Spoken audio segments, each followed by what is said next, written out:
Hello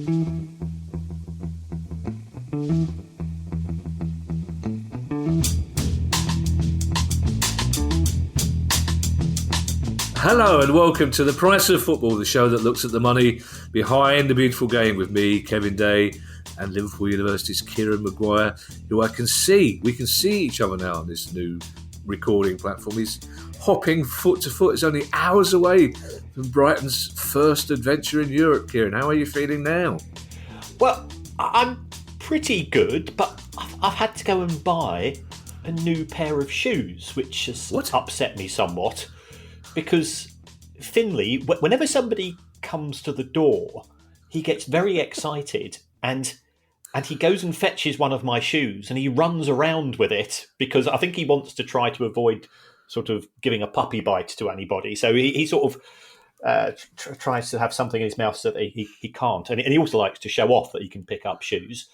And about a week ago, I don't know what he's done with it, but I'm down a shoe, so I've had to go and buy a new pair of shoes, and it's not me at all.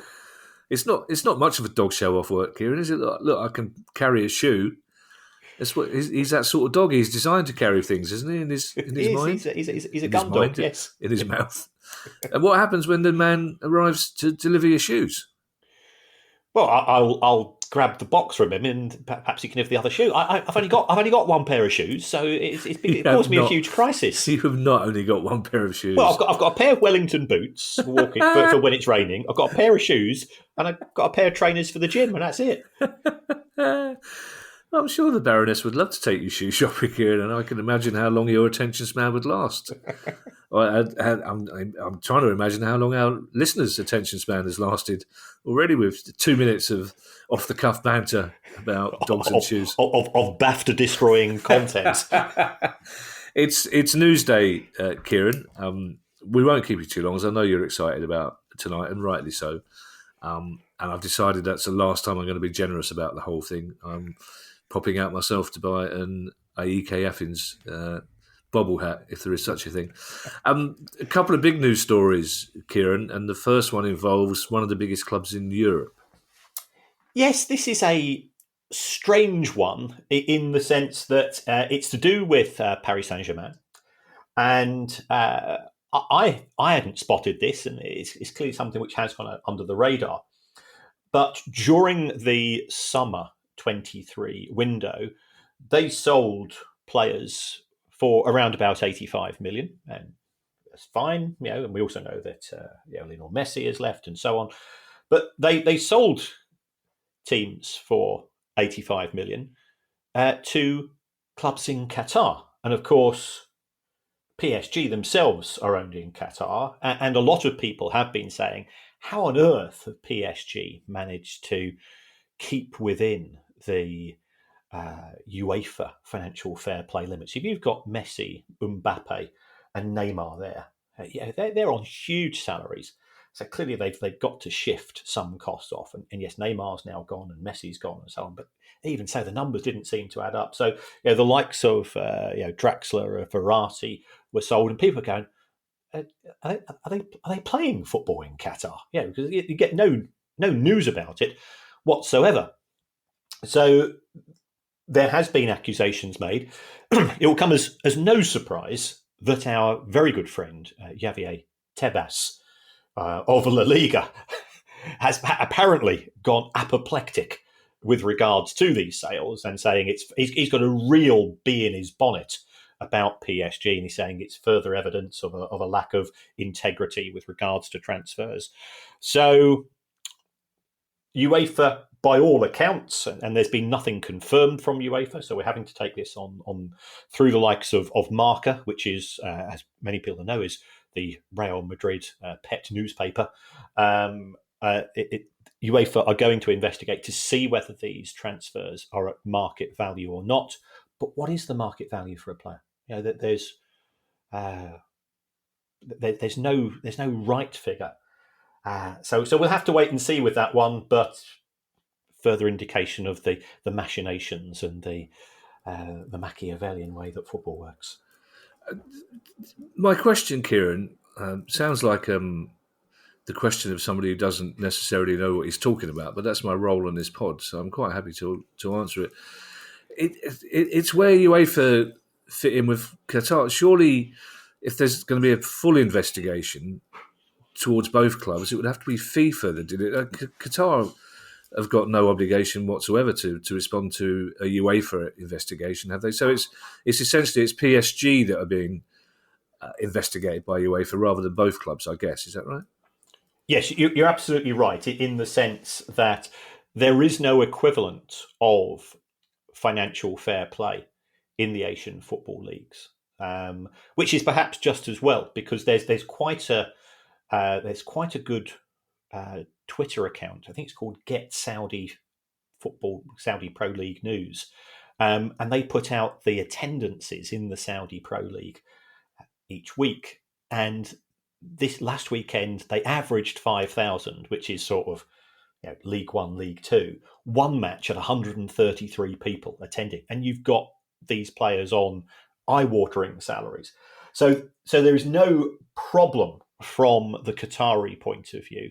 But you're absolutely right. This is whether or not PSG will have breached the rules in terms of their relationship with QSI and the Qatari football authorities, and are therefore making additional money from these sales. We've questioned before, certainly you take a look at Watford's relationship with Udinese, and it's about 30 transfers that have taken place, as to the degree of transparency and market value involved in those deals as well. Are you telling me, Kieran, that Jordan Henderson bravely, off his own bat, has launched a solo bid to change the culture of Saudi Arabian football and society, and in doing so is only playing in front of around 5,000 people every week? I am indeed, yes. Well, that's from small acorns, large oaks can grow. Yeah. Could be up to 6,000 by the end of the season. You never know. It could indeed, yeah. Large oaks, and with oaks being a euphemism for money in that situation. Yes. We're still no closer, Kieran, to knowing how serious the takeover deal by 777 of Everton is, but there's an indication if it does happen, it could actually cost Everton some money before it does. Yes, and I think we hinted at this a few days ago when the story did first break, and the reason for this is that there are significant loans outstanding, well over 100 million, probably around about 140 million pounds worth, and there could even be further ones which have taken place, and because of the change of control clauses that exist, and this does make sense. It's a bit like if you had a house and a mortgage, and you sold the house to somebody else, your mortgage company would say, well, hold on, we lent the money to Kevin, not to the new owner. This new owner could be a bad credit risk for all we know, and therefore we're not prepared to lend to them. So this is fairly standard practice, but 777 partners, it's looking more and more each day as 999 rather than 777. Such is the degree of concern, and trying to get common sense. Now I was in contact with somebody fairly senior. I can't say who, and they said, I'm reasonably confident that any sale to 7-7 will be blocked, and presumably by the by the Premier League. Now, that's not on the basis of having seen all of the evidence, but the background of 777, and a lot of people say, well, where are they getting all this money from? Because the clubs that they're owning, the clubs they're investing in, they're not making profits. 777 as a fund was only set up in around about 2015, 2016. From a football point of view, they invest in airlines. Well, as we said the other day, airlines aren't making money because of fuel prices, and people aren't necessarily flying as often as they can.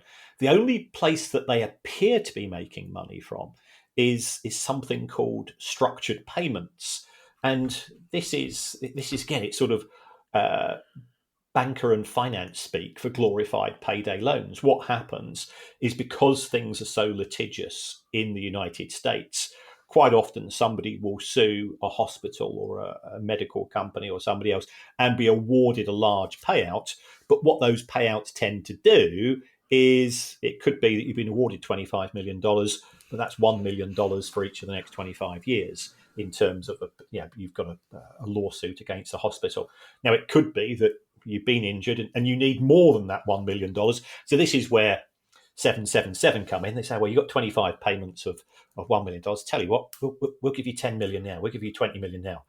And we'll collect the money on your behalf over the course of the next few years. So that they've been quite good at picking up money in early doors and been borrowing that themselves, but borrowing rates have gone through the ceiling. So that part of the business doesn't look particularly profitable to me either. Yeah, Kieran, I sometimes worry that this pod has taken the edge off the enjoyment and optimism of some football fans. Whereas 2 years ago, when we didn't exist, I think the idea of Everton being taken over would have been a very happy one for most Everton fans. But because a lot of them listen to this, they're automatically suspicious now. But one thing I've noticed you've been asked quite a lot this week on social media is that when it comes to the owners and directors test, which person at 777 is the one chosen to be tested, assuming that it is one specific person? Well, it is all people who are significantly involved in the decision-making process. Right. So therefore, that would include Josh Wander, who is the guy that had the slight powder-related complications in his life about 20 years ago. Yeah. But will be some of the other senior partners as well. And then there is sort of a threshold. If anybody owns more than 30% of a potential investor, they tend to get investigated by the Premier League. And the Premier League, A, is very thorough, and B, is extremely conscious that it's under an awful lot of scrutiny itself at present, and it wants to present to the world that it can do things appropriately, because all the time it's lobbying, or rather it's using lobbying agencies to dissuade the government to go ahead with the proposed legislation with regards to the independent regulator.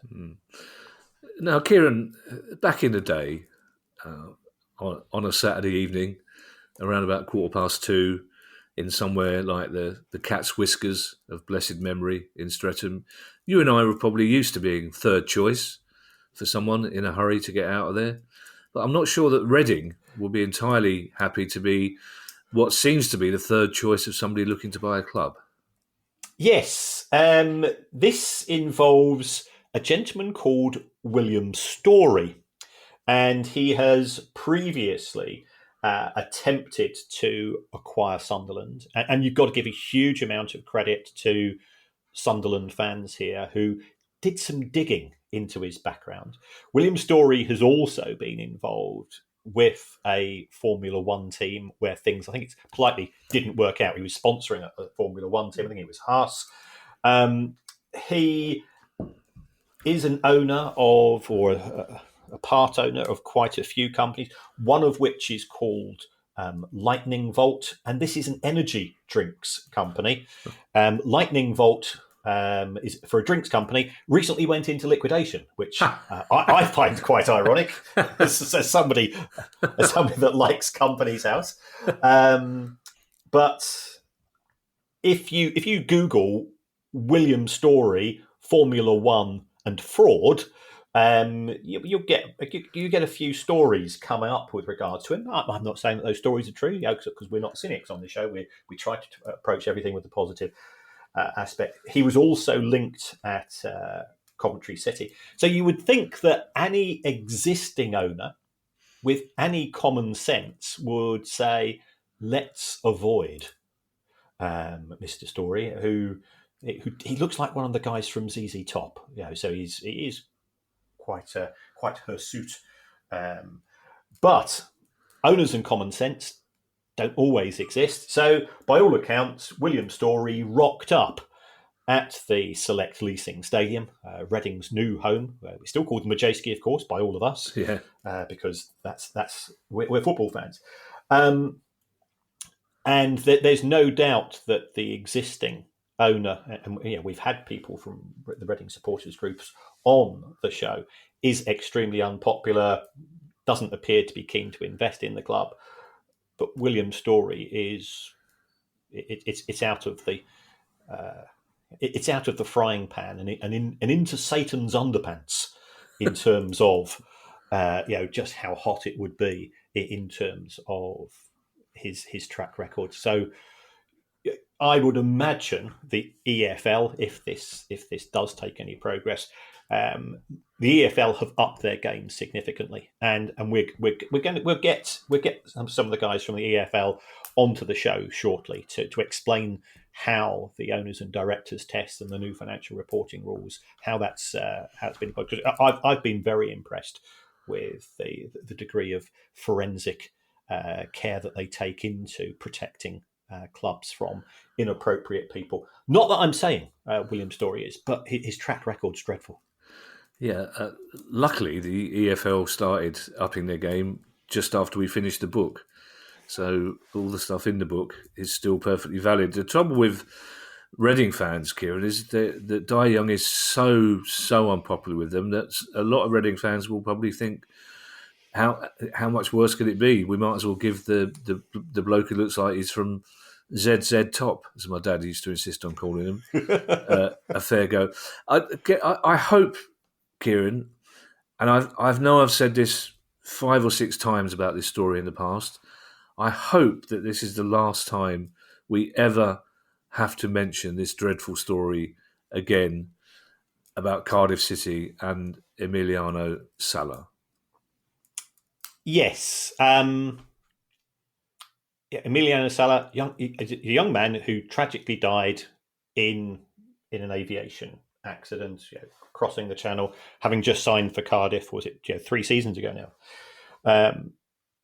So Cardiff City have reached a settlement with an insurance company, and this is all to do with, were they insured for him to be on that flight? And I think the value of the settlement. Now, I think the value of the settlement isn't as high as Cardiff City would want it to be, but I suspect it will still be a substantial amount of money. So they've agreed a final sum with Miller Insurance Services.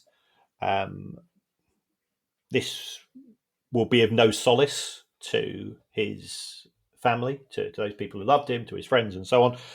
And this is where we do feel sort of very much the tawdry side of football, in the sense that Emiliano Sala's death is treated as a piece of inventory, being lost.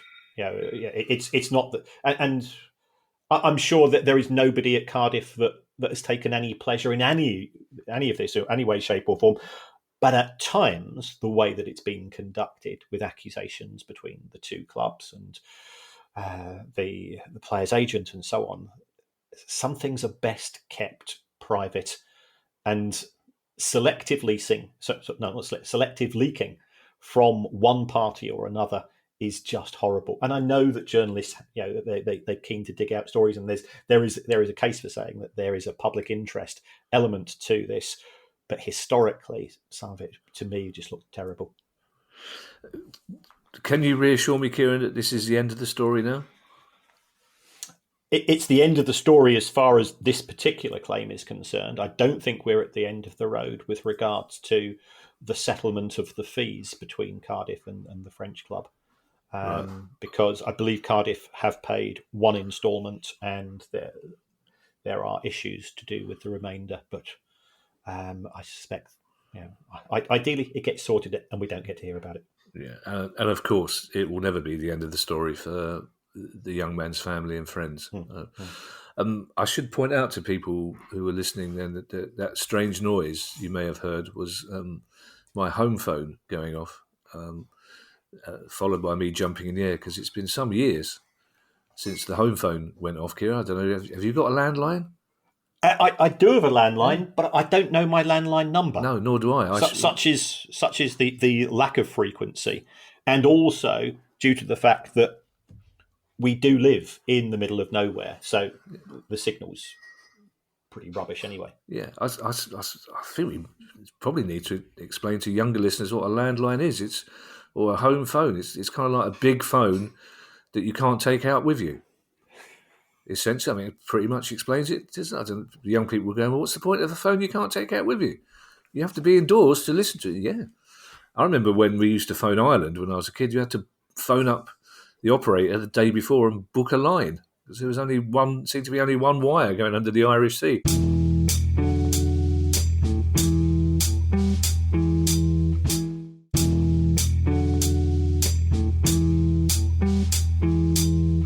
Everton are not the only club with potential American buyers, Kieran. Carlisle United are also flirting with some Americans, but they've put some caveats, shall we say, on any potential deal? Yes, and rightly so, because when you're buying anything, you need to know exactly what comes as part of that package. If I think it's called the Piatak family, American investors, they have expressed an interest. I think there have been negotiations with the shareholders of Carlisle with regards to a takeover. They want to acquire the assets of the club, so that will be the stadium, the training facility, the contracts of the players, the goodwill of the fans, and so on, which are all assets, and they will have worked that out as a value. But if you buy the shares of a company, you not only acquire its assets, you also acquire its liabilities, i.e., its debts. And Carlisle United was in a relationship with an organisation called Edinburgh Woolen Mills. And Edinburgh Woolen Mills went into administration. And the administrators sold the debt which was due from Carlisle to Edinburgh Woolen Mills to a company called PurePay. Now, PurePay itself is owned by a very, very rich individual. And he's been silent. Yeah, and the Carlisle board, and Carlisle, by the way, they produce excellent accounts. Yeah, I've got nothing but admiration. And I know some people at Carlisle, and they are proper custodians of clubs. Yeah, they tick all of our boxes in terms of what they want as far as the club is concerned, to be representative of the surrounding area, to be a hub, and all of the things which we feel are beneficial that football can bring. But once again, PurePay has said nothing, and they've had nothing but silence. So the Patiaks have said, and rightly so, this debt's around about £2.5 million. Now, there's a hell of a difference between buying a football club for X with no debt and buying a football club for X when following day you get a phone call, you get an email and say, by the way, that £2.5 million, we'd like it next week if you don't mind. So this is proving to be a stumbling block as far as the deal is concerned. And what I can't understand is the lack of communication from PurePay. If they give an indication one way or the other, then at least people can proceed, because that will have an impact upon a price, and then the club will have a slightly different future. It's another American owner because they've watched Ted Lasso, they've watched Welcome to Wrexham. Yeah. As we said all along, compared to buying an American sporting franchise, the sums involved here, which will be low millions in all probability, are very acceptable to American investors. Assuming there was no £2.5 million debt, Kieran, what would you value Carlisle United at? If I'm honest, I think I'd probably be looking at single millions. Oh, okay. So it's a lot of money for an individual, but if there are many successful people in the world of business, and I think it would be it'd be a good one to buy. I remember once doing a day trip from Brighton to Carlisle by train. Yeah, you can remember those days from the 80s when the trains were slightly more frequent and slightly more reliable than that today. And it was a great place for a day out. I remember it's probably the coldest I've ever been at a football match, and it was in August. It was. It turns out Autumn, as it's or described. it turned out that a Joy Division T-shirt wasn't enough. We talked, Kieran, about how it took the mere notion of an independent regulator to get the Premier League and the EFL to get around a table and discuss ways of distributing money. We also talked about the fact that somebody within the Premier League told me in confidence that, what have the EFL got to negotiate with? Nothing. And yet it seems that the EFL might be in line for some money for the Premier League. Yes, this was a story which did appear in one of the newspapers where it says that there's going to be and the Premier League has meetings every month of chief executives or chairman of owners, etc. There have been meetings between the Premier League and the EFL with regards to revising the amount of money which comes from the Premier League to the EFL. Now, the figure that's been quoted to the press is an additional £130 million. And that sounds a lot, but you have individual clubs in the Premier League who make twice that amount in a year. Now, what impact would that have? Well, that's going to be split between 92 clubs. So it's between 72 clubs. So we are talking sizable amounts, and 80% of it will go to clubs in the EFL Championship. So there are some quite significant numbers involved. I think we're probably talking around about another £3 to £4 million a year for clubs in the Championship, for example. So that's the story which has been released. But we've all got contact. So you've got somebody at the Premier League. I know somebody connected with another club or another institution, and their response to me was, "This is the Premier League leaking / briefing what it considers to be a positive story, and we're a long way from agreeing such a deal." Once again, it's to do with the Premier League employs agencies to brief the press, to act on its behalf. You never hear, do you? You never hear any of the owners of the Big Six say anything with regards to distribution or the broader issues in football, because those are the people who were behind Project Big Picture, which was the attempt to concentrate power and money in the hands of the Glazers and FSG and Abramovich and so on.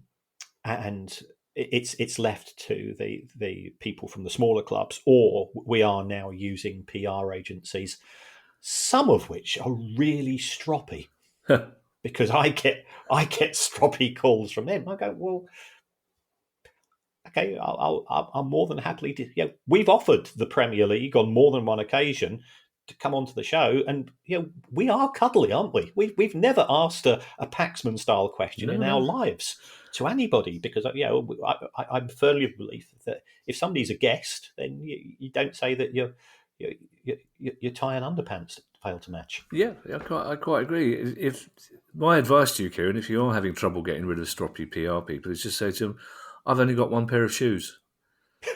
They will put the phone down almost immediately. I guarantee that, Yes.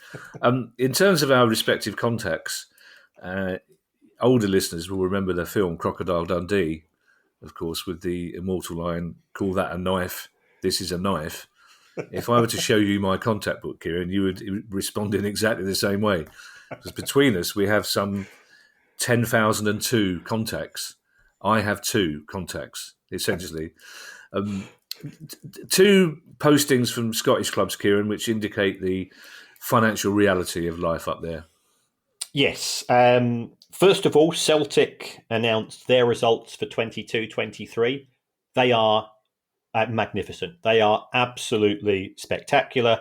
It's the highest revenue ever generated by a Scottish club, around about £119 million. To put that again, it's always numbers are just numbers. You need to contextualise things. Celtic generate more money than all of the other clubs in the SPFL put together, if you exclude Rangers. Yeah. So that is where they are as far as Scottish football is concerned. They also made a £40 million profit.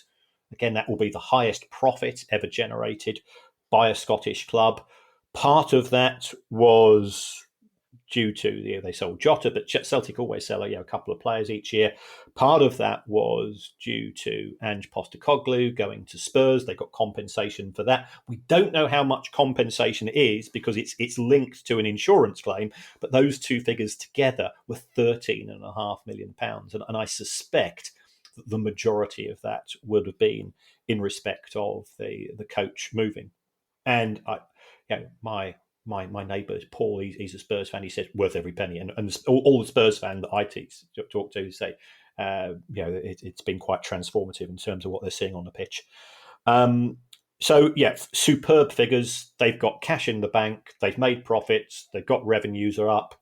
They're in a very, very strong financial position, and that contrasts with St Johnstone. And St Johnstone had a modest season in the SPFL last season.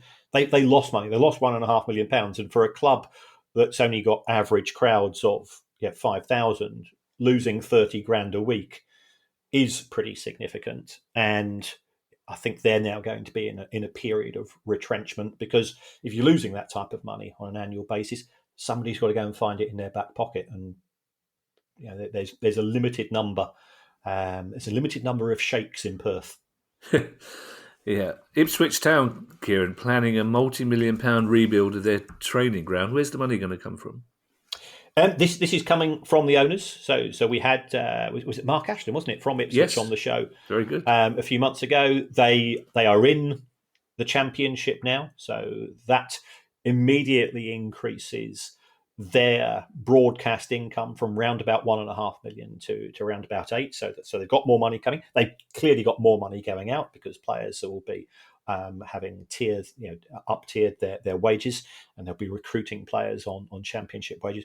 But it does appear that the new owners, who are again American based, I think Ipswich have made an impressive start to life back in the Championship. Very impressive. And they feel that they've got to have a long-term strategy. And if you take a look at those clubs that have invested in the academy, you look at the amount of money that the likes of I appreciate that there's a slightly different pond, but Chelsea and Manchester City, they're forever selling academy players for tens of millions. It is a worthwhile investment. You're not going to get an instant return on that investment. You've got to be patient. But then when they start to come through, you can certainly see the benefits. So it looks like the US investors see their role within Ipswich as being a long-term rather than a short-term one. And I think this is further evidence of that. This next story, Kieran, we need to mention it, but I'm not sure how much detail we should go into, just in terms of our own legal status. But it relates to the recent trial of Fleetwood Town owner Andy Pilley. Yes. What I can say is what is in the public domain as far as the story is concerned. So Andy Pilley was found guilty and is serving an appropriate sentence. But according to one of the jurors on the trial, they were approached in a car park by, and I quote, big blokes with southern accents. So I've been to my Uncle Terry, and I've said, can I just go and have a check of your, just go quickly check your train tickets history at Uncle T. And by all accounts, the juror was initially offered £20,000 to, and I quote, fix the trial. And he was advised, or she was advised, that failure to accept the bribe would result in, again, I'm using this word in quotation marks, consequences. Right. Now, you know what the word consequences, said in a South London accent, sounds like, and it can be quite intimidating. The juror claims that they were followed around. The juror, I think, reported this to the court and subsequently went to live abroad for a period of time because they didn't feel comfortable. They have reported it to the police. The police's initial reaction was not particularly interested, but apparently they're taking it slightly more seriously now. So it is a tenuous link to football, but it does involve a football club owner. And again, I think it is indicative of perhaps a period of time where we didn't have a thorough owners and directors test. And therefore, anybody could buy a football club. Having said that, would there be enough indication today? If EFL did a check on somebody with this type of background, the nature of fraud is that people are being misrepresented, and it is actually very difficult to spot at times. Somebody that used to do forensic work as an accountant, there's been many accountants who have been duped as well historically. So would the regulator have stopped this?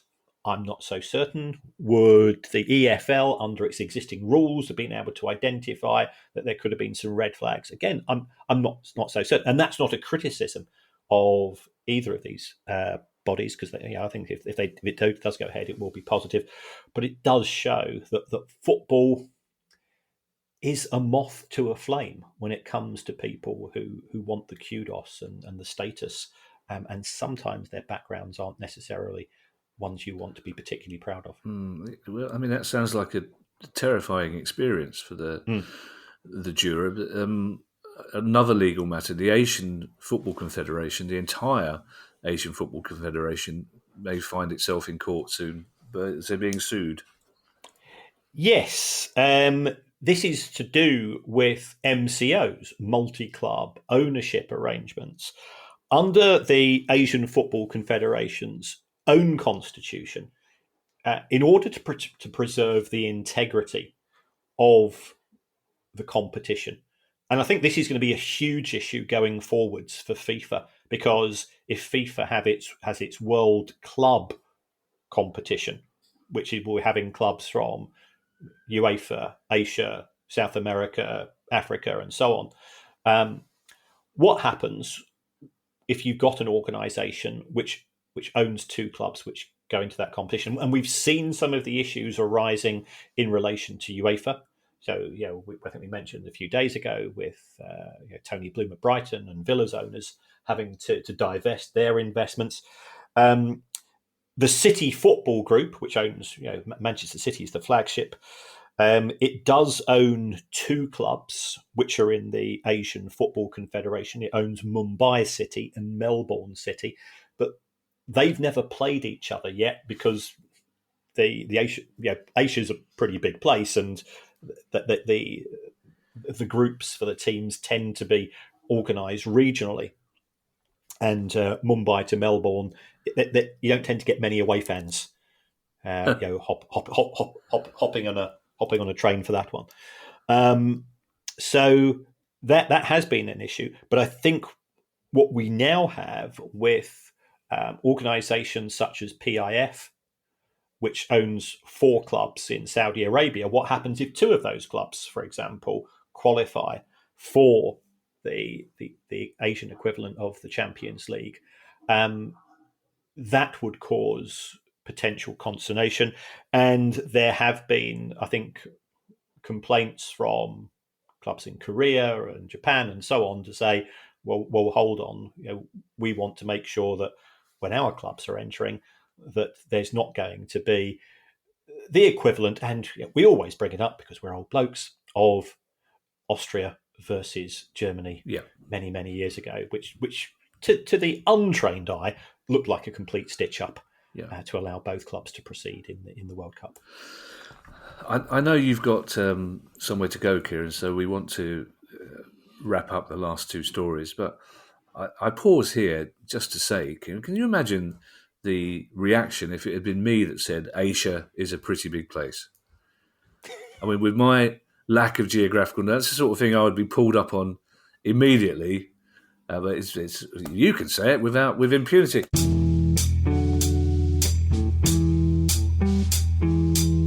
This episode of The Price of Football is brought to you by Manscaped. September is here, and we want to take a second to talk about self-care. When it comes to making an impression, proper grooming is essential to looking and feeling your best when you walk into a room. That's why Manscaped are committed to help men around the world walk and talk with some swagger this season with the best grooming tools on the market. Join the 9 million men worldwide, including me, who trust Manscaped by using the code PRICEOFFOOTBALL at manscaped.com to get 20% off and free shipping. Don't neglect your beautiful self and get right this autumn with Manscaped. For the sleekest version of yourself, Manscaped has you covered from head to toe, starting with their brand new Beard Hedger trimmer.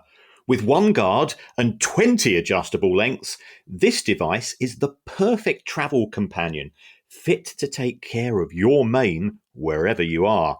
Next in line, who can forget about their signature Performance Package 4.0. Included in this ultimate grooming bundle is the star of the show, the Lawnmower 4.0, equipped with skin-safe technology to minimise nicks and cuts in all your sensitive areas. After all, guys, what can we worse than knick-knackers? And you can get 20% off and free shipping with the code PRICEOFFOOTBALL at manscaped.com. That's 20% off with free shipping at manscaped.com and use the code PRICEOFFOOTBALL. Hit the refresh button with Manscaped.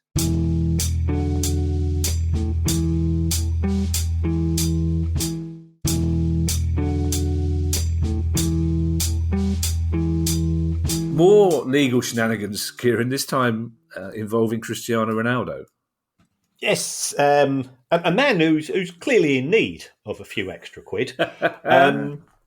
He is suing Juventus for €19.9 million.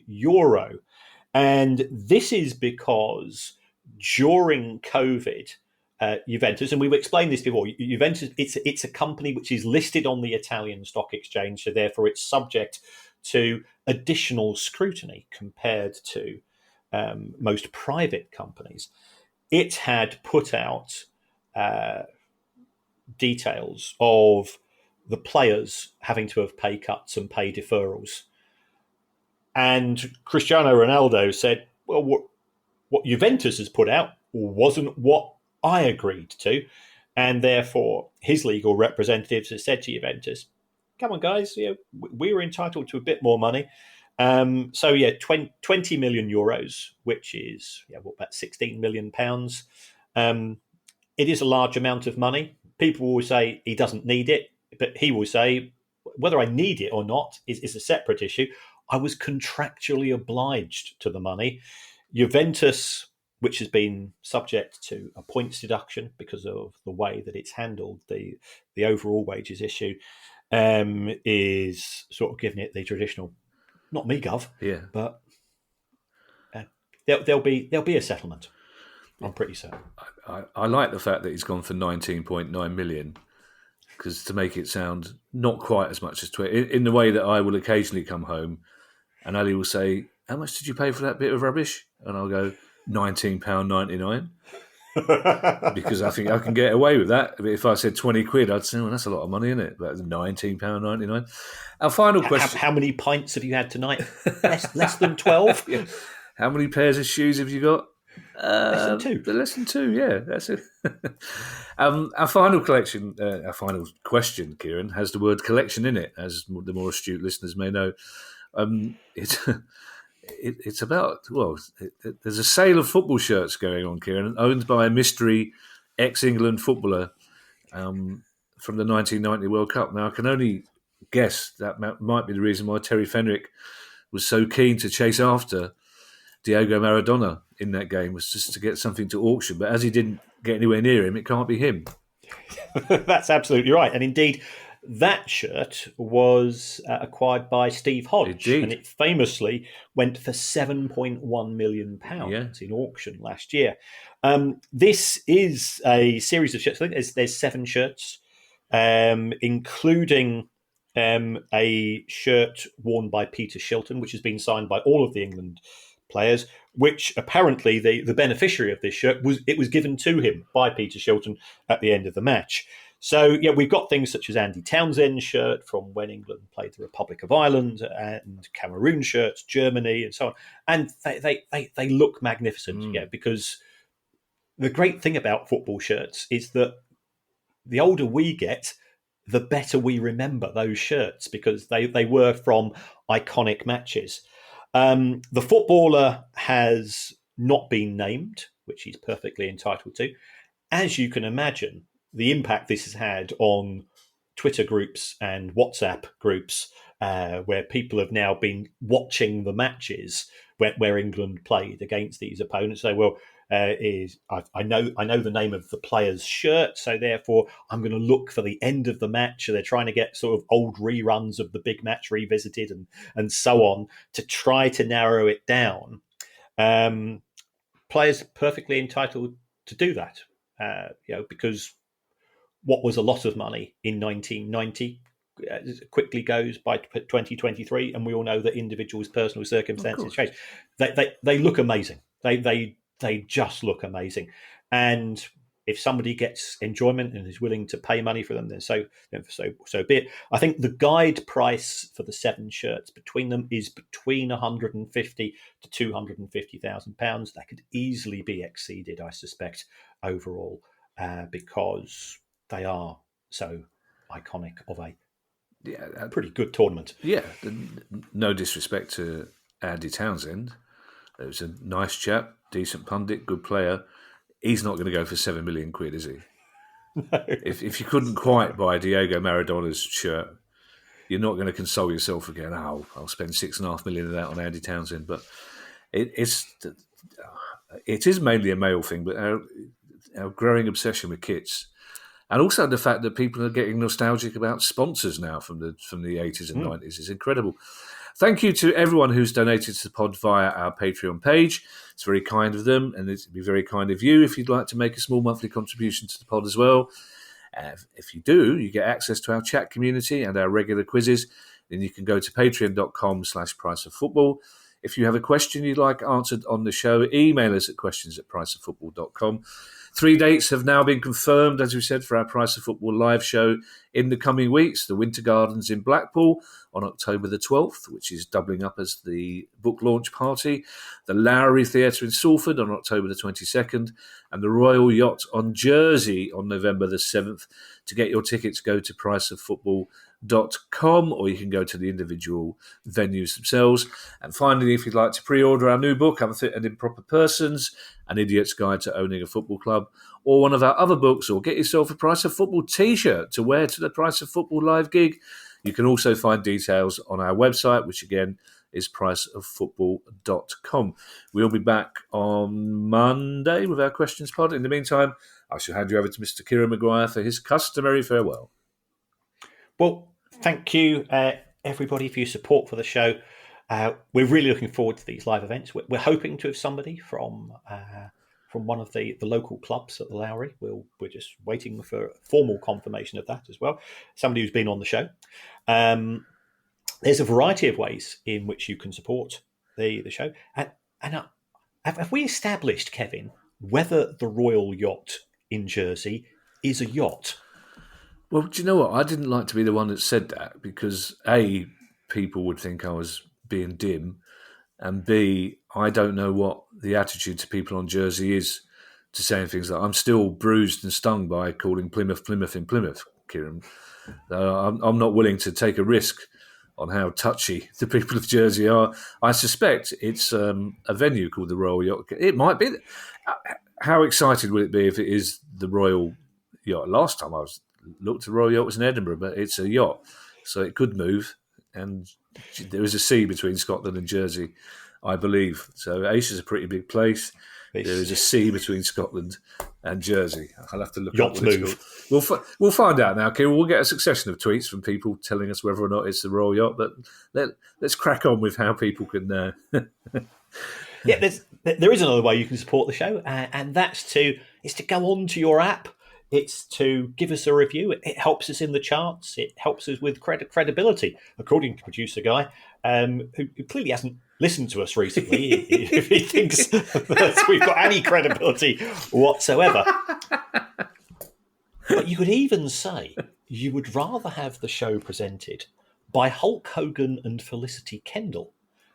And I think that would be a fascinating programme, but it wouldn't make a blind bit of difference to us as far as we're concerned. Yeah, I don't know where you dredged those names up from, Kieran. I have met Hulk Hogan. Have you? I have. I've never met Felicity Kendall, and I wish it was the other way around. To be if I could have met Penelope Keefe as well, who, for my money, was always the more interesting one in that show. Yeah, no, Hulk Hogan, charming, delightful man. Oh, good. Yeah, and also got the biggest round of applause I've ever heard by wrestling Mark Lamar to the ground. I'll tell you the circumstances on another day. Bye, everybody. Bye. The price of football.